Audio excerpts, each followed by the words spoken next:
لما الواحد بيتعمق في الفن بيعرف ان الفن هو الحياة.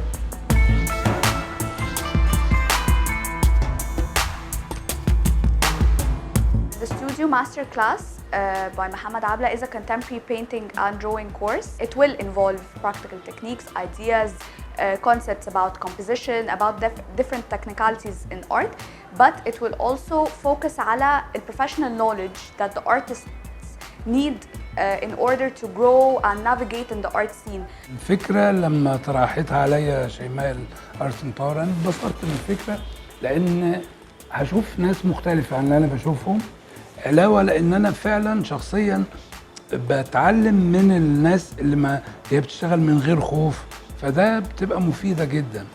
وبعدين انا شخصيا بتمنى ان اكبر عدد من الناس يحبوا الفن ويرسموا.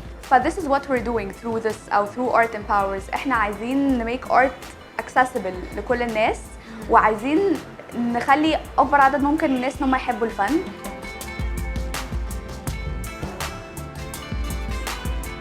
الفن مقدرة، تكنيك وافكار. انا كنت برسم على اي حاجة قدامي، على حيطان، على هدوم، على ايديا، لدرجة ان انا كنت ما بقعدش في الفصول، بقعد في اوضه الرسم على طول. قبل الثورة كنت برسم حاجات كده كان ممكن الناس تقول عليها تنبؤات، منها المجموعة دي 2010 بتاعت الكايرو تاورز دي، ورسمت حاجة زي موقعة الجمل والحاجات دي كلها من غير ما يعني قبل الثورة ب4 سنين. الفنان برضه بقى عنده حس تنبؤي شوية. الفترة اللي احنا فيها ديت فترة الكورونا والعزل والحاجات دي كلها، الفن مفيد جدا فيها، انك انت تتعرف على ذاتك، تتعرف على مشاكلك، لان هي لغة الانسان مباشرة مع نفسه. He has been a great inspiration for me personally as an emerging artist, being mentored by him.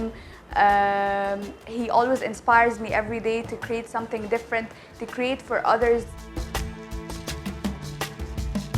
السوشيال ميديا ساعدت جدا في انتشار الفن، ساعدت جدا في ان الناس تعرف الفنانين، ومن خلال ده قلت زي ما انا برسم عشان الناس تشوف شغل، انا ممكن عن طريق السوشيال ميديا وعن طريق مجموعة الاصدقاء اللي عندي اقدر اوصل رسائل في الفن.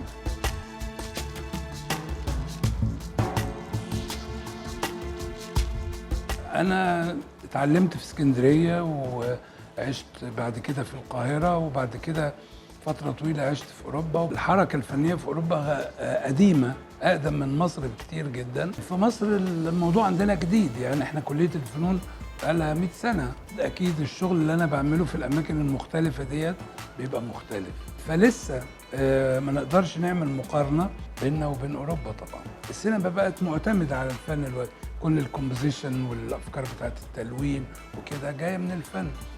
في الأول بيحصل تساؤلات وارتباك، لكن ده مش هيغير من الفن، الفن هيفضل موجود.